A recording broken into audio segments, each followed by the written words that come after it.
Oh, we're on. We're on. We're live. We're live here, and we want to thank you for coming down, and we want to thank you for filling up our pews. And sometimes they can be a little pewy, if you know what I mean. Now, we're dividing the pews between the left and the right. That would be your right and my left. So we want the tobacco chewers on the left. And feel free to get your spittoon on and enjoy yourself. And on the right were smokers. We finally determined that cigar smokers are prohibited. So I'm sorry about that, fellas. I had no control over that. That was the board. That was the board who directed that. Now, everyone settling down in the balcony, in your upper seats and upper chairs. Usually, I like to lighten up the audience a little bit and tell them a story. And this time, I brought a prop with me to tell them a story about a high school English teacher. And it was an advanced class senior year, and he brought in a prop. And he said, "Can anyone tell me what this is?" And we said, "Of course we can. That's a phallic symbol. It's a phallic symbol."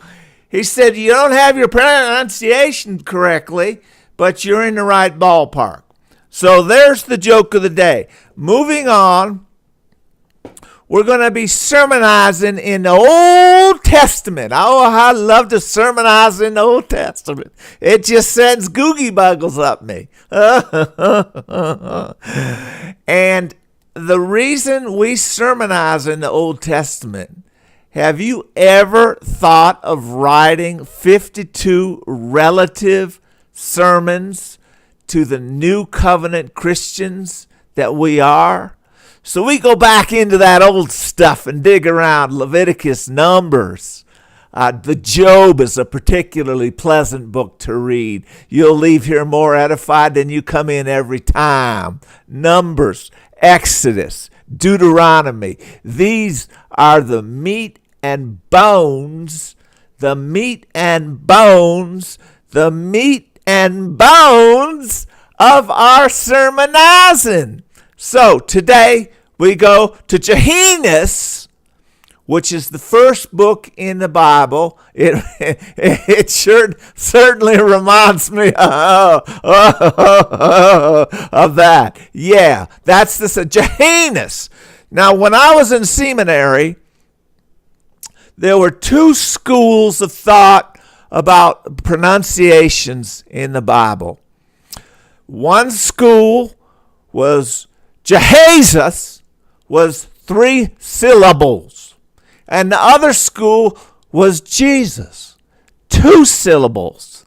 So you had Jesus for dramatic effect and Jesus to calm them down.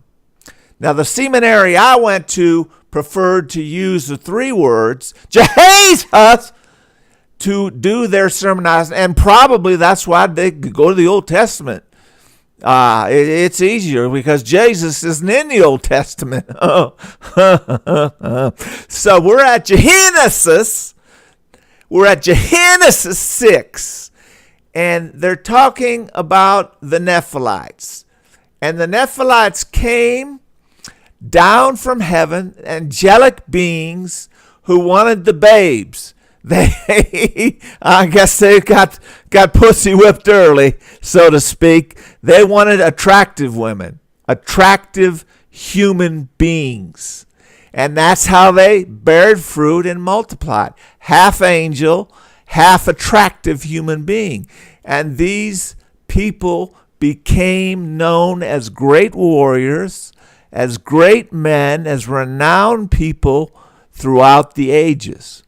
Now, I guess, because the flood comes right up in chapter 6, if you read, comes right up afterward, that somehow some of the angels and human beings survived. I don't know how, if they had a tall tree to climb, or a hole to dig wouldn't work because the water would go down in.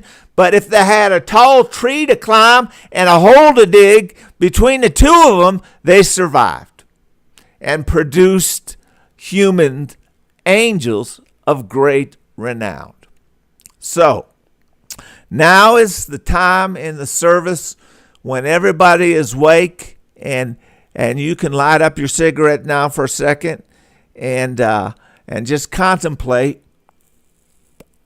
Just contemplate the words that I just said, and then contemplate the money that you're going to contribute to.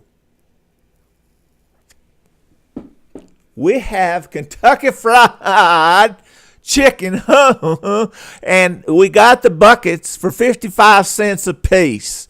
So get in and dig in those wallets, and dig in those wallets deep, and come up with your 20s, your 40s, your 60s, your tithes. See, that's an Old Testament concept.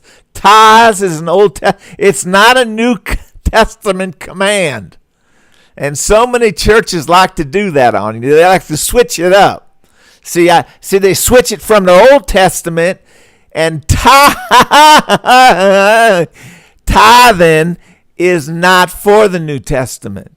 The New Testament, you tithe with your heart, with your labor, with your duteous activities, and with your money that you can afford. Old Testament, you tithe 10%, period, done and gone. And I see the buckets coming down, bring them down. Watch out for that spittoon. It's awful close to spilling. Coming down,